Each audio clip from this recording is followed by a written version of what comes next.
Assalomu alaykum hurmatli ota-onalar. Agarda siz Eshonguzarda yoki Chilonzor, Uchtepa, Sergeli hududlarida yashasangiz, bu videoni aniq siz ko'rishingiz kerak.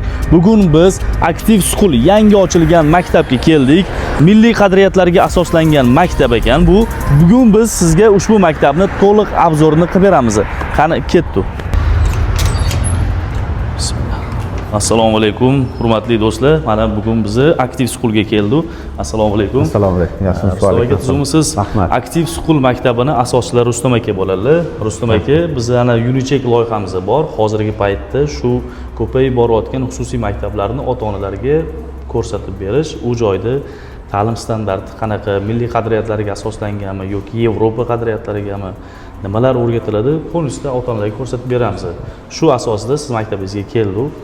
Yangi ochibsiz aka, xayrli qilsin. Amin, rahmat.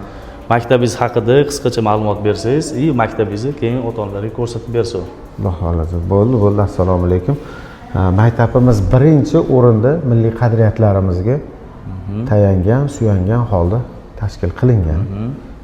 Bu yerda har bir nafaqat o'quvchini, balki shu ota-onalarimizni o'zimizda yurtimizda unutilib borilayotgan yosh avlodga eslatilishi lozim bo'lgan milliy qadriyatlarimizdan, milliy hunarlarimiz, milliy ishlab chiqarilgan o'zimizning shu mahsulotlarimizni iste'mol qilinishi, shularni eslatib, yodlatib va o'rgatib borilishga tayangan holda olib boramiz ta'limlarni.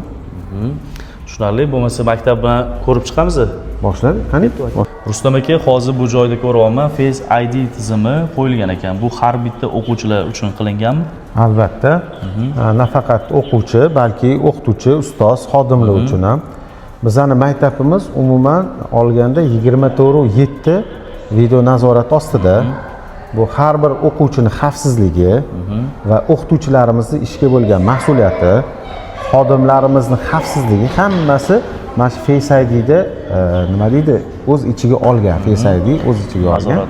Nazoratda bo'lishi bizga juda lozim. Hozir avvalambor birinchi o'rinda tartib turadi. Tarbiyaning eng birinchi bosqichi bu tartib. Tartibdan boshlangan. Mana shuning uchun Face ID o'rnatilgan bu yoqqa. Tushunarli. Bu juda ham yaxshi. Do'stlar, ko'ryapsizlar, 24/7 nazorat qilingan maktabda farzandinglar ishonchli qo'llarda bo'ladi. Ishonchli ta'limlarni, sifatli ta'limlarni oladi bu maktab. Shunaqa. Birinchi qavatimiz bu boshlang'ich sinflarga ixtisoslashtirilgan. Boshlang'ich sinflarimiz shu maktabga kelganda bo'ldi, shu maktab aurasiga deymiz, maktab ichiga kirib ketishligi kerak. Shuning uchun o'sha o'zligiga mos har bir chizilgan rasmlarda o'ziga xos bildirish belgilari mujassam etilgan. Masalan, shu rasmni oladigan bo'lsak, yosh avlod o'qisa, yaxshi o'qisa, masalan, qalam mana yozib o'qisa, ko'klarga parvoz qilishi mumkin ilmi ketidan. Har bitta rasmni tagida ma'nosi bor. Mana harflar, misol uchun o'qisa, shu yaxshi bu yuksaladi. Yuksalish belgisi bildirilgan. Yuksalib bu o'qisa nimani? Ya'ni kitoblarni o'qisa. Mana yuksalib boraveradi. Keyin uni yoshi ulg'aygan sari, mana o'zini bilimlarini oshirgan sari, mana kitob olib o'qiyapti. U bola nimalarni bilyapti, o'zi mana miyasida sekin quyilayotgan, masalan, yuksalib borayotgan, hammasini bildirilib borilyapti. Misol uchun mana kitob miyaga bu kitob joylanayotgani va bola nimalarni, mana o'ziga kerakli bo'lgan sohalarni, astronomiya, boshqa fizika shu o'rganish kerak. Har bir rasmni tagida o'ziga xos shu ma'nosi bor. Lekin hammasida e'tibor bersangiz, milliylikni esdan chiqarmaganmiz. E'tibor berdim. Yoshlar shu narsani o'z uchun bilish kerakki, har qadamda inson kelajakda kim bo'lib yetishdan qat'iy nazar kimligimizni, o'zligimizni unutishimiz kerak emasligini shu yerda bildirib ketganmiz. Bu xonalar, demak, dars xonalarimi? Bu musiqa xonasi, instrumentlar qo'yilgan, chalib shunaqa. Bolalarimiz o'shanda ham hop o'zimizni milliy cholg'u asboblar. Masalan, dutor. Mana milliy cholg'u asboblardan shu dutordan dars beriladi. Doira, rubob, nog'ora. Biz nima deydi, shu yerda ham o'zimizni milliy cholg'u asboblarimizni o'rganilishini xohladik. Masalan, bolalarimiz shuni o'rganishni talabdorlarimiz, tarafdorlarimiz xudo xolasa. Rustam aka, maktabingizni bola sig'imi qancha o'quvchini bir vaqtda o'z ichiga oladi? Xo'p, maktabimizning sig'imliligi 400 dan 450 nafargacha o'quvchini o'z ichiga oladi bir vaqtda o'zida.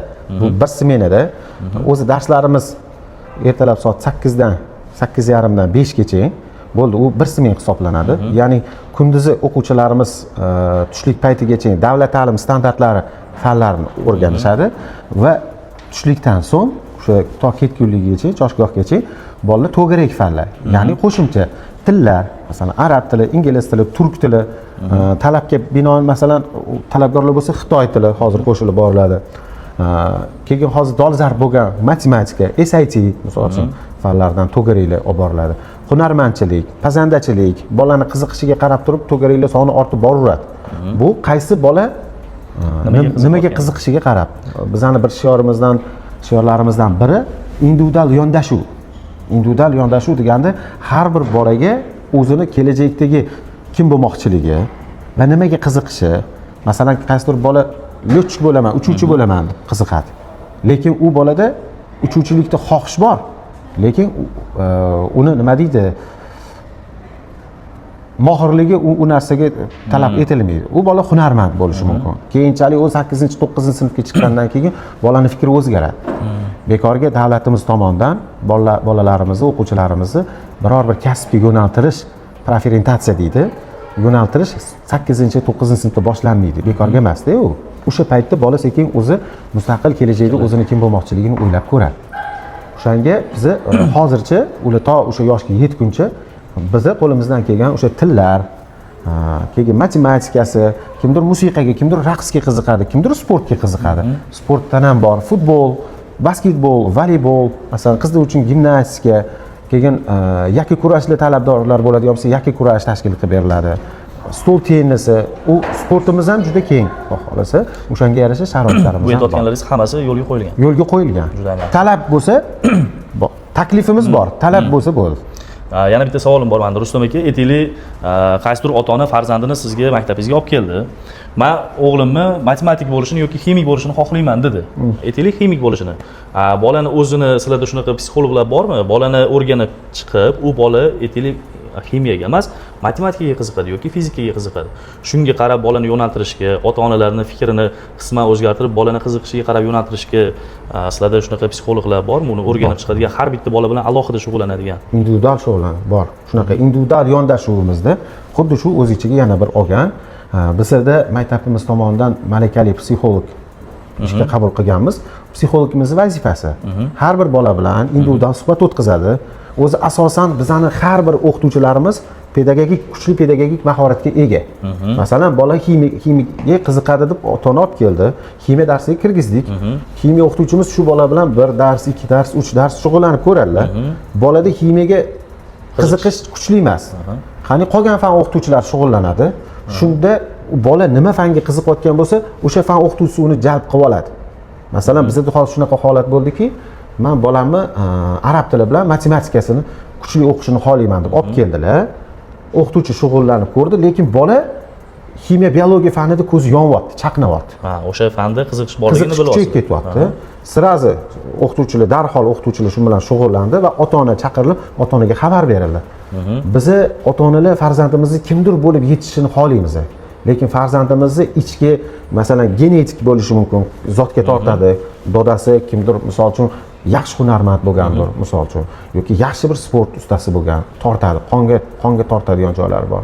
Keyin bolani o'zini Xudoning qudrati bilan shunaqa yaratiladi-da. O'shanga yo'naltirib beramiz. Mana bizning asosiy vazifamiz shu. U kelgan bolani hammasini tilga o'qitib, matematik qilib yoki informatik qilib, aytishni qilib chiqarish emas. Maqsadimiz bolani ishlov berib, xuddi kulolga o'xshab ishlov berib, undan ota-onaga chiroyli bir ko'zacha yasab ko'rsatish. Mana bolangiz mana fanga qiziqar ekan, kelajakda bu mamlakat inson bo'lib yetishsa, maqsadga muvofiq bo'ladi degan narsani biz ota-onaga ko'rsatib bera olishimiz kerak. Rasmimiz ajoyib boshqacha neobычный chizilgan ekan, bu nimadir ma'noni anglatadimi? Ha, albatta. Bu rasmimiz mana nomlanishi ham o'zi a'lochilar uychasi. A'lochilar uychasi o'sha havo sharlari orqali tepaga ko'tarilmoqda.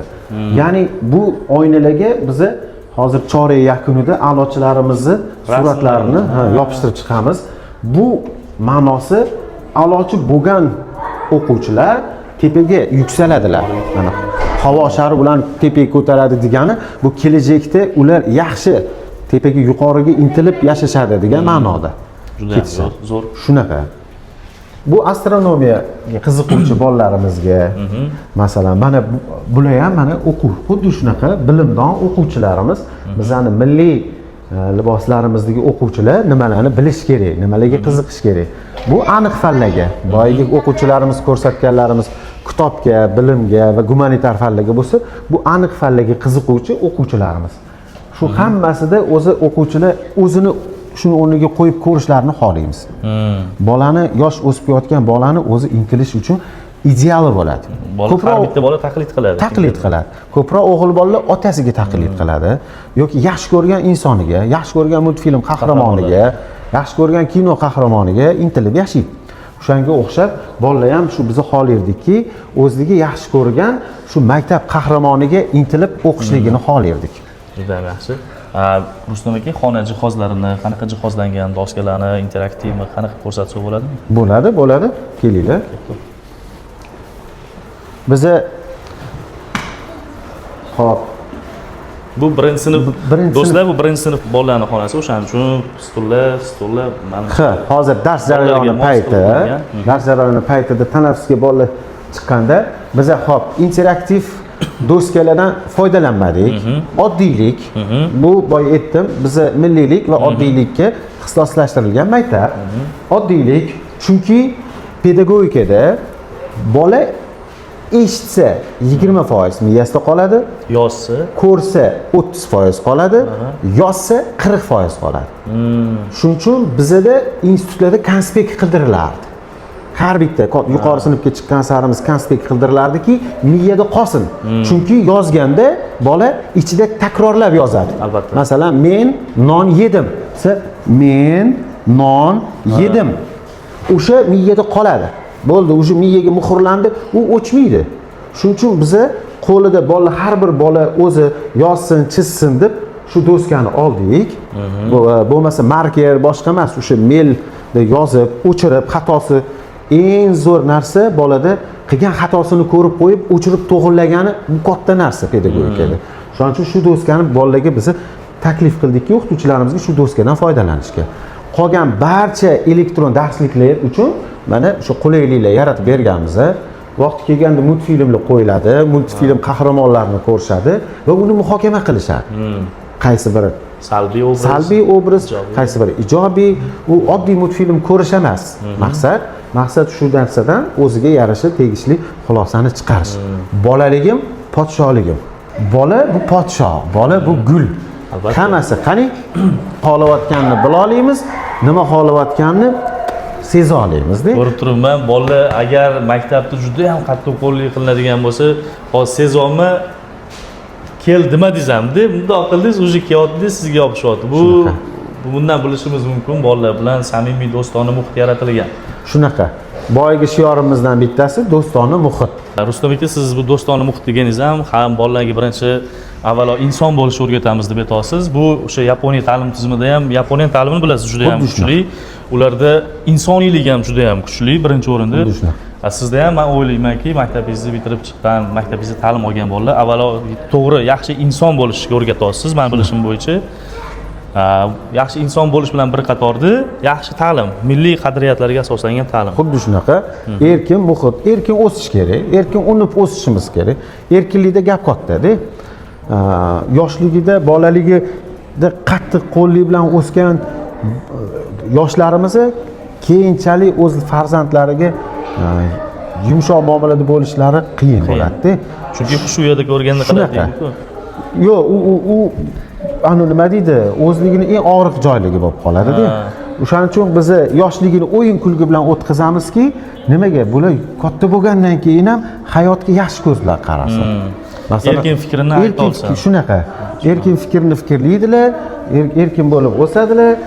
Xohlagancha masalan o'ynashadi, kulishadi, maza qilib o'qish kerak-da. Albatta. Shunda miyada qoladi deb o'ylayman. Bizning texnologiya xonamizda biz o'quvchilarimizga shu o'zimizni milliy hunarmandchilikdan, milliy kashtachilikdan ozgina namunalar o'rgatib boradigan xonamiz. Mana buni o'quvchilar o'zlari qo'llari bilan yasaganmi? xuddi shunaqa mana bu kechagi darsimizda yosh o'quvchilarimiz o'zligi o'sha o'zimizni o'sha gips deymiz, xalq tilida hammaga tushunarli bo'lishi uchun gipslardan har xil mana kapalak, gullar, baylar yasab borishyapti. Uni keyin mana bunaqa ranglarga bo'lib o'rganishadi. O'rganib bo'lishgandan keyin mana bunaqa bir katta do'skalarimizga xuddi shuni katta shaklini yasashni o'rganishadi. Keyin buni o'sha ota-onalarga ko'rsatishimiz mumkin. Bu bizani qoralov do'skamiz hozir chernevik deydi. Chernevikimiz mana buni qo'lini o'rgatib olgandan keyin belavik. Bu oqlov уже bemalol ko'rsatib ota-onani xursand qilishligi mumkin. Buni endi o'sha birinchi sinf, aytaylik, kichkina sinf bolalar qiladi. Kichkina sinfdan tortib, masalan, bu boshlang'ichlar. Mayli 7-sinfmi, 8-ni endi boshlangan kim qo'lini o'rgatadiganlar qiladigan anaqasi mashg'uloti.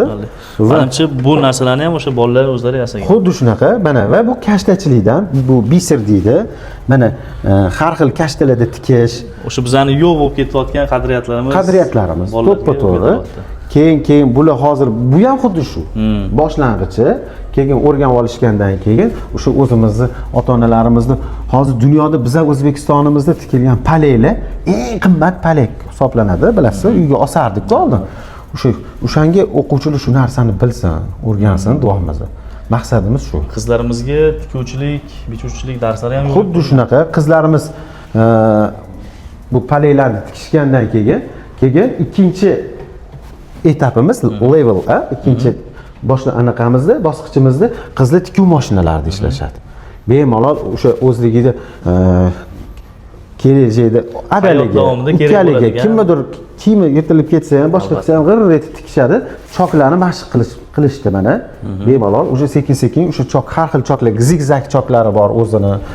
Overlock deydi. Shularni sekin-sekin mashq qilib borishyapti. Bu joyda men qimmatli bo'lgan rasmlarni ko'ryapman. Menimcha qo'lda chizilgan bularni hammasi. Shunaqa, qo'lda chizilgan. Boshlang'ich sinflarimiz mana. Boshlang'ich sinflarimiz o'sha 1-sinf o'quvchilari mana. Soliha Hamrayeva o'sha yasab shu narsalarga sekin-sekin qo'l mehnatini o'rgatib borishyapti. Dars boshlanganiga hozir 10 kun bo'lganiga qaramasdan, darslarimiz boshlanganiga 10 kun, mana 17 kun bo'ptimi, 18 kun bo'lgan. O'sha bolalarimiz bir qator narsalar yasashdi.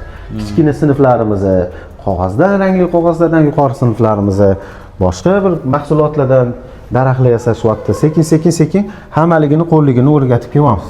Juda ham yaxshi. Bo'lmasa keyingi xonalarni ko'rsataman. Bu yoqda nima qiladi? Bu xuddi shu texnologiya xonasini nazariy bilimlari o'rgatiladigan xona. Nazariy va amaliy bitta joyda. Nazariyda ustozi kelib shu o'quvchilarga kerak bo'lgan qog'ozni qanday ishlatish, chiroyli yasalgan. Masalan, tikuvchilik mashinasini o'tirganda o'zinglarni qanday tutasizlar deb turib o'rgatib, ana endi bugun darsimiz amaliy dars. Hammamiz hozir tikuv mashinasiga o'tiramiz. Birinchi mashg'ulotimiz oyog'imizni qo'yamiz, qo'limizni qo'yamiz deb o'rgatadigan joyi bo'ldi. Tushunarli. Juda ham zo'r xonalar yorug'lik maksimal darajada berilgan. Mana bunisida ham mana juda chiroyli bayla yasashgan bir ko'rsatib o'tamiz. Bu o'quvchilarimizning qo'l mehnati. Ko'rasizlar, juda ham chiroyli. Buni ham o'sha 1-sinf qizlarimiz, o'quvchilarimiz yasagan. Shunaqa. Katta bir yuqori qavatlash. O'zi maktabingiz necha urinli? 3 qavat. Oshxonamizni pastki qavatda joylashtirganmiz, u bilan 4 qavat hisoblanadi. Oshxona demak, podvalda. Podvalda. Shu havo aylanish sistemalarini chiroyli qilib, oshxonani shu yerga joylashtirganmiz. Darsimiz ham mana tugab qoldi. Xo'p, ikkinchi qavatimizda nimadan boshlaymiz? Faollar zali. Bu yerda qanaqa tadbirlar shu yerda bo'ladi? Tadbirlar, yig'ilishlar, o'quvchilarimizning ma'naviy bilimlarini oshiradigan joy. Xo'p, faollar zalimiz mana. Xo'p, 60-70 bir kirganda 60 ta 70 ta o'quvchi. Bemalol o'tiradigan tadbirlar shu yerda bo'ladi. Tadbirlarimiz shu yerda bo'ladi. Ma'naviy tadbirlarimiz. Bu yoqda jadidchilar namoyandalari, bu yoqda o'zimizni shu allomalarimiz bizga juda keng ma'naviy meros qoldirgan allomalarimizni. Hozirgi bu juda ko'z bilan ko'rganda ham inson o'rganadi-da, eslab qolish bo'ladi. Hozir deyarli yoshlarimizni aksariyat qismi bilmaydi. Ibn Sino kim desangiz, At-Termiziy kim, Ronaldoni biladi, Barselona anaqani biladi, Messini biladi, lekin o'zimizni allomalarni bilishmayotgani bu juda ham katta yo'qotish deb o'ylayman. Shunaqa. Bizga o'shaning uchun shu allomalarimiz haqida ozgina ma'lumotga ega bo'lishlari va o'sha mustaqil O'zbekistonimizni shu darajaga kelish uchun o'sha o'zlarini jadidchilik harakatlari bilan Hissalarini qo'shib ketgan. Hissalarini qo'shgan jadidchilar namoyandalari. Ayniqsa Munavvar qori Abdurashidxon o'g'lini alohida ta'kidlab o'tmoqchimanki, chunki shu maktabimizni barpo bo'lishida ta'sischilarimizni bobolari hisoblanadilar bular. Munavvar qori Abdurashidxon o'g'li shu ta'sischilarimizni bobolari hisoblanadilar. Ular ham o'zi shu bobolaridan o'tib kelib, ilmga qiziqish, ularga ham shu bobolaridan, avlodlardan o'tib kelgan. Marhamat, qolgan xonalarni ko'rishimiz mumkin. Bu yerda ham shu yo'lagimizda rasmlarni, har bir rasmlarni o'ziga yarasha psixologik degan ilmiy ommabop o'ziga yarasha funksiyalari bor, bajaradigan. Bu bolalarimizni bu yerda o'zi yuqori qavatimizda 5-sinfdan 11-sinfgacha bo'lgan o'quvchilarimiz o'qishadi. Bu har bir rasmda u bolalarga alohida topshiriqlar berib borilgan. Ular oldilariga qo'yilgan maqsadlar, o'qish uchun intilish, mana xuddi shu ko'rib borayotganimizdagi, masalan, ilm yo'lidagi intilishlar uchun har bir rasmda o'zining funksional vazifalari bor. Rustam aka, sizni maktabingizda aytaylik, to'g'ri, bu juda ham zo'r milliy qadriyatlarga asoslangan holatda dars o'tilishi, lekin ayrim ota-onalar ham milliylikdan chetlanmagan holatda rus tilini o'rgansin, ingliz tilini o'rgansin deyishadi, xohlashadi. Rus tili sinflari bormi? Sizda keyin Cambridge tizimi ham yo'lga qo'yilganmi? Qo'yilgan. Hozir bu zamon talabi. Bu tizimlarsiz hozirgi xususiy ta'limni tasavvur qilib bo'lmaydi. Rus tilida alohida o'rin egallashyapti o'quvchilarimiz va Cambridge tizimidagi o'sha hozirgi xalqaro sertifikatlarga tayyorlov kurslari joriy etilgan. Kuchli ingliz tili, fransuz tili, turk tili o'qituvchilarini ishga qabul qilganmiz. Shu bolalarga o'zlarini bilimlarini bolalarga ulashishlari uchun. Men boya aytdingiz, arab tilini ham kuchli, chuqurroq o'rgatamiz biz. Xuddi shunaqa. Arab tilimizni davlat ta'lim standartidan tashqari, ya'ni to'garak vaqtlarida arab tili grammatikasini o'rgatamiz. Diniy ta'lim berilmaydi. Arab tili grammatikasini o'rgatamiz. Hozir bu yerda bir ingliz tili o'qituvchimiz bir suhbatga tortmoqchiman. Ruxsat bersangiz. Teacher, Abdurashid aka, sizdan so'raydigan narsam shuki, aynan bu aktiv schoolda ingliz tiliga va boshqa tillarga qay darajada e'tibor qaratilgan? Yeah, we have got big focus for our students, especially for English language, and we try to develop their reading, listening, speaking skills in there because they are major for the IELTS also, and we are preparing them for being the perfect user of the language at first, so we will develop their grammar too. Bilishim bo'yicha bularning ingliz tilidan levellar ancha yuqori. Sizlarni o'sha ijtimoiy tarmoqda e'lonlarda, sahifanglarda ko'rib qoldim. Sizlarda turk tili va fransuz tillari ham bor ekan. Bu qanaqa o'rgatiladi? Dars davomidami yoki darsdan tashqari to'garak hisobidami? Xo'p, bularimiz bizada darsdan tashqari to'garak hisobida o'tilinadi. Bu yuqorida aytib o'tilganimizdek, o'quvchilarimizning qiziqishlariga qarab, qaysidir o'quvchi ingliz tiliga qiziqadi, qaysidir o'quvchi turk tiliga, qaysidir o'quvchi fransuz tiliga qiziqadi.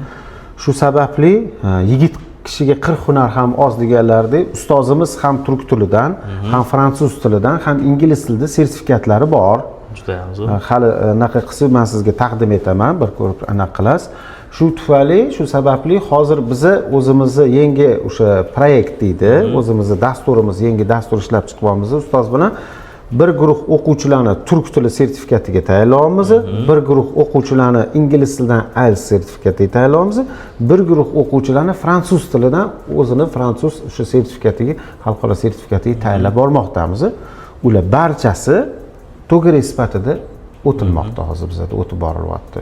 o'quvchilarimiz. Bu reklamalarimizda ham ko'rsatib o'tdik. Hozir turk tilida o'quvchilarimiz erkin уже so'zlashni boshlashgan, fransuz tilida so'zlashni boshlashyapti. Mana sekin-sekin ingliz tilida so'zlashuvlarni boshlashyapti. Yomon emas natijamiz, ko'rsatkichlarimiz yaxshi. Juda ham zo'r. Ishingizga rivoj, charchamang ta'lim berishdan, kelayotgan bayramlar bilan. Thank you very much. Mana bizning fizika, matematika xonamiz. Ustozimiz mana Shodiyor ustoz. Boya yuqorida aytib o'tgandek, bolani o'zini iqtidoriga qarab individual shug'ullanyaptilar. Shu narsani bir Bu yo'lni ko'rsating bularni. o'tishni. Hozir bu o'quvchimiz o'sha Hormang, assalomu alaykum. Nima ish qilyapsiz hozir bu yerda? Bizga tushuntirib bera olasizmi o'sha nima mashina, nimadir ko'ramiz, buni ham siz yasagansiz? bu pilisos. Pilisosmi bu? Ha, vale.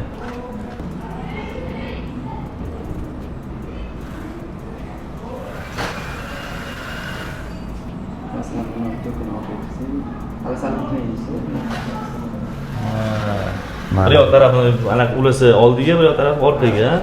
Malades. Mana hozirgi o'quvchimiz ustozi, Shodiyor ustozimiz, fizika, matematika bo'yicha yoshlarning eng sevimli ustozi. Bular mana shunaqa iqtidorli bolalarni qiziqishiga qarab turib, shu o'zimizni jaydari usulda boya ko'rganimizdek pilisos, mana bunaqa kuller, shunga o'xshash narsalarni yasatib, bolalarni fanga yana bo'lgan qiziqishini oshirib kelyaptilar. O'zlarining qo'llari bilan bolalar yasaydi. Bolalar yasashyapti. Bu nima? Kullermi bu?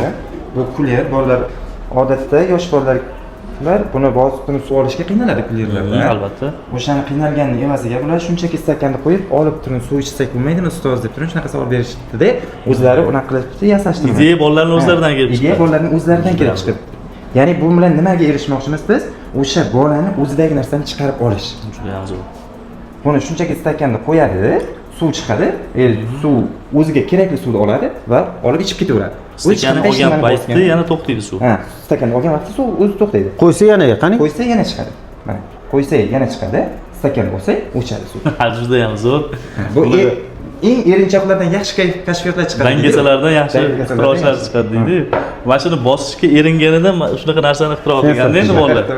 Juda ham zo'r. Bolalarni o'sha siz do'stona muhit, o'zini erkin his qilishi deb aytasiz, bularning hammasi shu narsaga olib keladi. Erkin ixtiro qilib, erkin ijod qilish. Xuddi shunaqa. Murakkablik yo'q. Oddiylik va osonlik. Hamma narsa qulaylik. Murakkablik umuman olib tashlaganmiz ta'lim sistemasida. Hamma narsa oddiylikdan bo'lgan.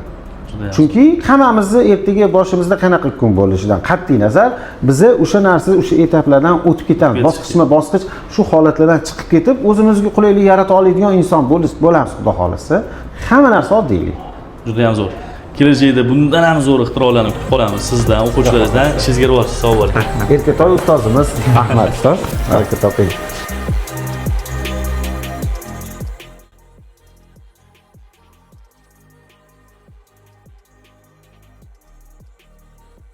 Mana bu yoqda bizani boya yuqorida aytib o'tganimizdek, qizlarimizga shu pishiriqlarni, pazandachiliklarni, qandolatchiliklarni o'rgatadigan xonamiz. Shu yerda qizlarimiz pishiriqlar pishirib, qo'llari bilan o'zlarining qo'llari bilan pishirib, kuni kecha hammaligi o'sha bir marta ishlatiladigan anaqalarda ota-onalariga o'ziga olib chiqib taqdim qilishuvdi. Ota-onalar juda xursand bo'lib ketishdi. Qizlardan pishirilgan narsalar. Mana shu xonamizda qizlar pazandachilik bilan shug'ullanishadi. Juda ham zo'r. Mana bu qismida mana boshlang'ich sinflarimiz ovqatlanadigan joylari.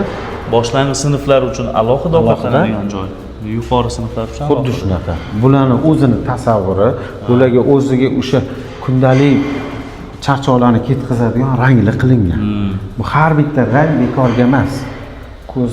Yoshiga mos, ko'zlarga ham dam beradigan, masalan, kitob o'qib, boshqa qilib ko'nikma hosil qilgungacha rang-baranglik bu bolani psixologiyasini ko'taradi, yaxshi qiladi.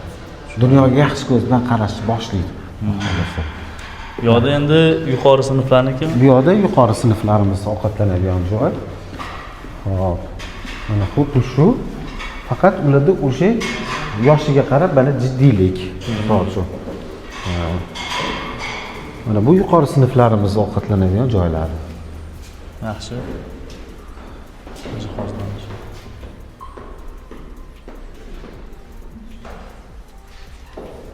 u yoq o'rta sinfligi. Ha, bu yoq o'rta sinf. O'rta sinf. O'qituvchilargacha. O'qituvchilar manami? Ha, o'qituvchilar bu yerda o'tiradi.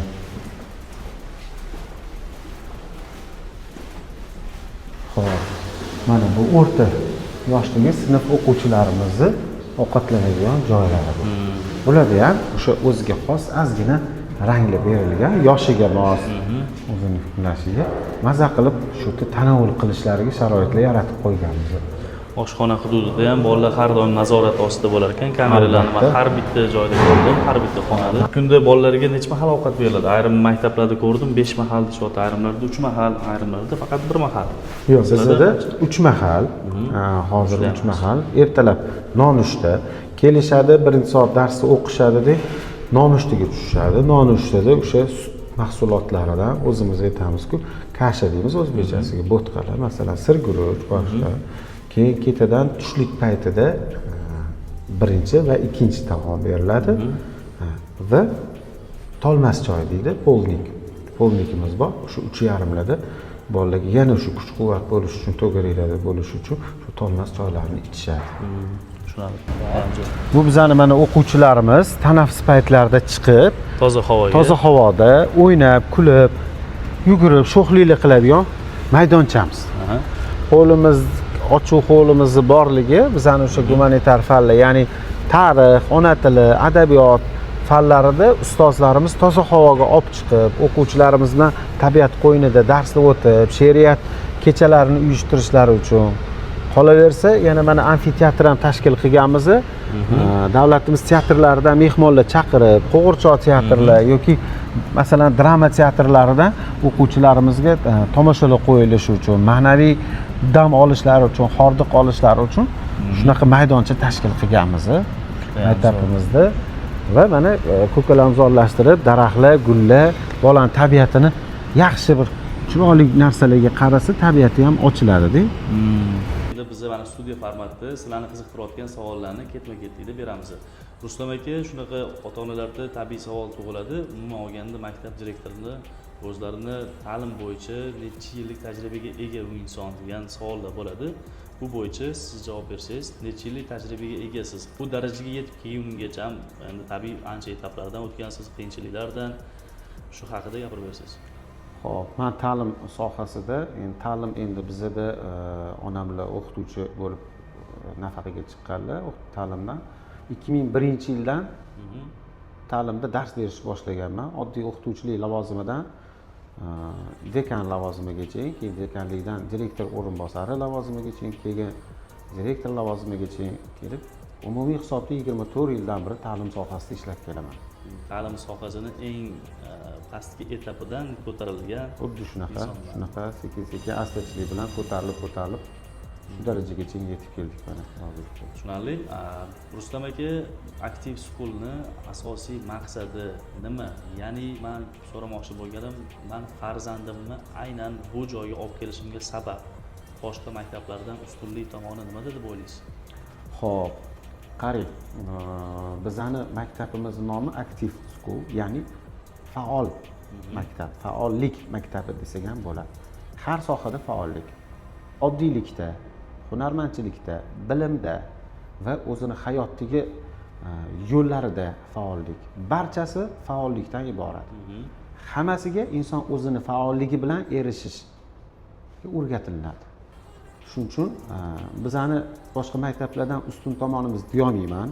Chunki har bir ota-ona, har bir o'quvchi o'zini hayotda tanlagan yo'li bor, tanlagan ta'lim yo'li bor, tanlagan hayot yo'li bor. Shunga o'xshab kim qaysi bir ota-ona farzandini har sohada bir shingil bo'lib voyaga yetishini xohlasa, marhamat, Active School maktabi eshiklari barcha uchun ochiq. Juda ham zo'r. Active School maktabini o'qituvchilari qanaqa etaplardan o'tadi, imtihonlardan o'tib qabul qilinadi yoki men o'qituvchiman, bu yil institutni tamomladim, o'qituvchilik yo'nalishida men dars bera olaman deb kelgan har qanday o'qituvchini ishga olasizlarmi yoki suhbat, sinov, test, shunaqa. O'qituvchining psixologiyasi xuddi shunaqa. Xo'p, maktabimiz psixologi o'quvchilarimiz bilan suhbat o'tkazgandek, o'qituvchilar bilan va xodimlar bilan ham suhbat o'tkazib, shu suhbat orqali ishga olinadi. Ya'ni keluvchi xodimni yoki o'qituvchini psixologik holati birinchi o'rinda e'tiborga olinadi. U qanaqa? Agressiv emasmi? Bolajonmi, misol uchun? Bolaga mehrini bera oladimi? Xodimlari ham, hattoki farroshlar ham, chunki o'sha farroshlar ham bola o'ynaganda, boshqa qilganda, "Hay bolam, bundoq emas, bundoq qilgin" deb juda yumshoq tarbiya berish kerak. Bizada maktabda hamma xodimi va ishchilari hammasi biz tarbiya berishimiz kerak. Hamma o'zini yo'nalishda. Oshpaz, bolam ovqat shoshmasdan yeylar, sovutib yeylar, to'kmasdan yeylar, o'tirib yeylar, chiroyli yeylar. Farroshlari, bolam axlatni mana bu yoqqa tashiydi, bunaqa qilasizlar, o'zinglarni bunaqa tutinglar deb. Masalan, o'qituvchilar dars jarayonida o'zini o'tirishi, masalan, o'quv ishlar bo'yicha direktor o'rinbosari o'zini yo'nalishi bo'yicha tarbiya beradi. Har bir jarayonda tarbiya. Har bir jarayon tarbiyadan iborat. Shunga har bir xodim olayotganimizda o'zimiz suhbat o'tkazamiz. Psixolog, maktab direktori, o'qituvchi bo'lsa, o'quv ishlar bo'yicha direktor o'rinbosari, boshqa lavozimdagi ma'naviyat ishlar bo'yicha direktor o'rinbosari suhbat o'tkazamiz. Ularni hayotdagi o'zini tutishi birinchi o'rinda qo'yganmiz.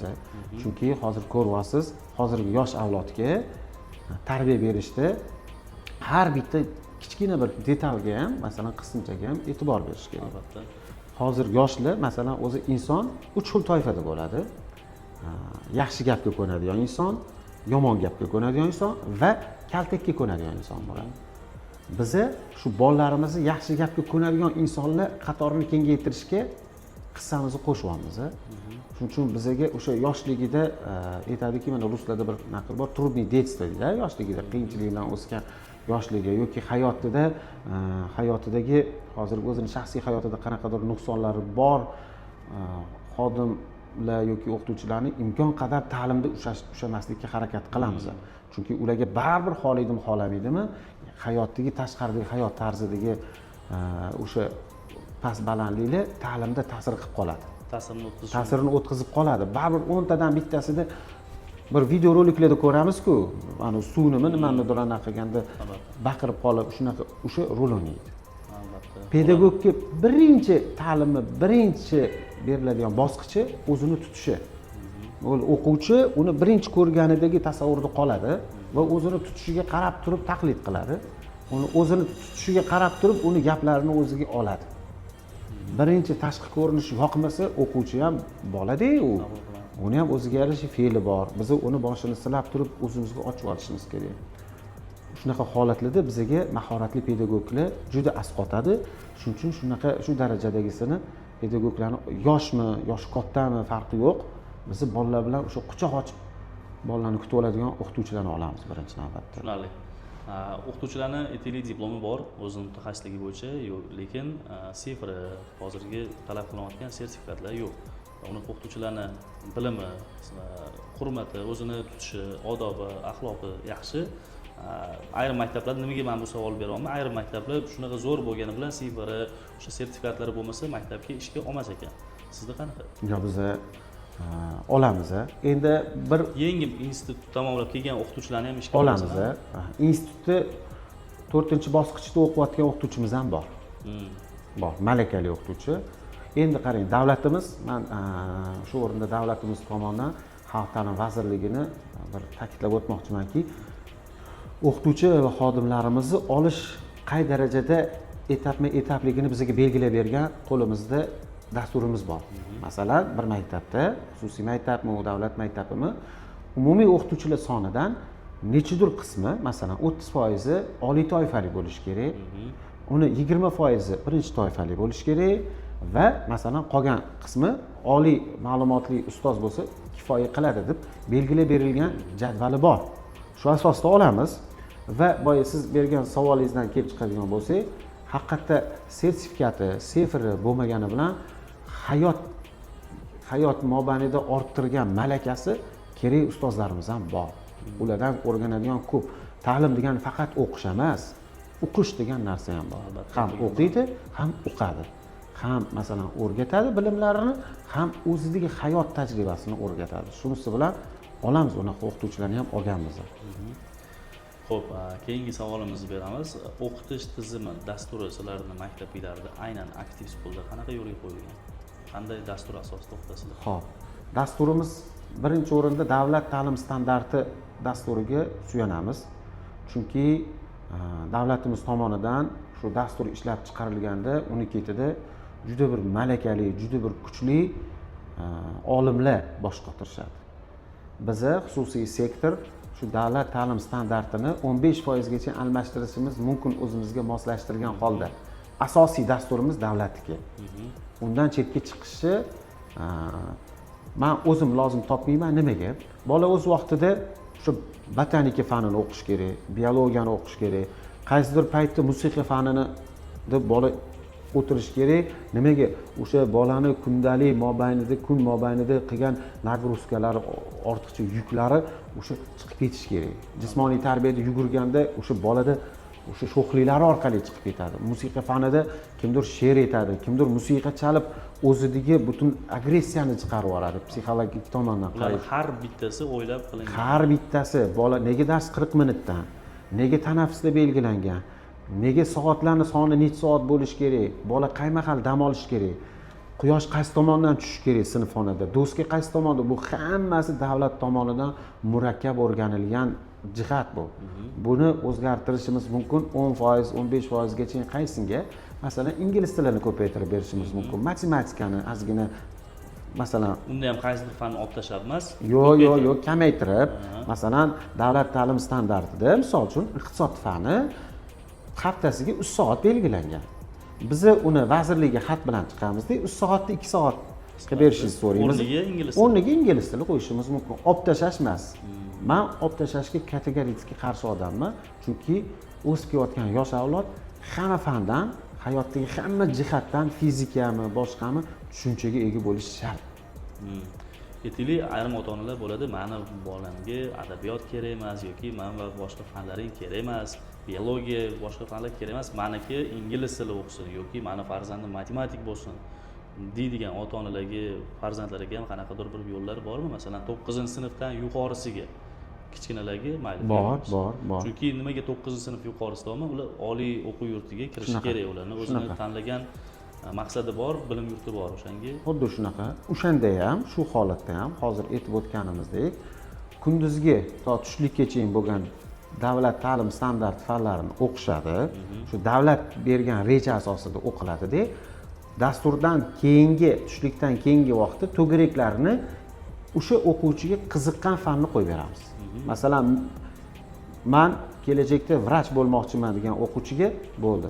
Ximiya, biologiya, misol uchun, fizika to'garaklarini kuchaytirilgan holda aniq fanlarga yo'naltirmaydi. Yo'q, men she'riyatga qiziqaman, men adabiyotchi bo'lmoqchiman deganga filologiyaga yo'naltirib beramiz. Ya'ni ona tili, adabiyot, til, misol uchun ingliz tili, turk tili, fransuz tili qilib turib o'shanisini o'zini yo'nalishiga, yo'q, men hunarga qiziqaman deydiganiga, ana hozir qizlarimizga pazandachilik, qizlarimizga kashtachilik, qizlarimizga tikuvchilik, hunarmandchilik, o'g'il bolalarimizga o'sha duradgorlik, yog'och kesish, kelgan shu har bitta o'quvchi o'g'il bola bilish kerak, shu lampochka almashtirishga, rozetkalarni to'g'irlashga, ozgina elektrikadan, ozgina elektr tarmoqlardan xabar bo'lish uchun shunaqa bilim berib o'tish maqsad qo'yganmiz oldimizga, ana u yoqqa yo'naltiramiz. Hunarga bo'ladigan bo'lsa, hunarga yo'naltirib beramiz.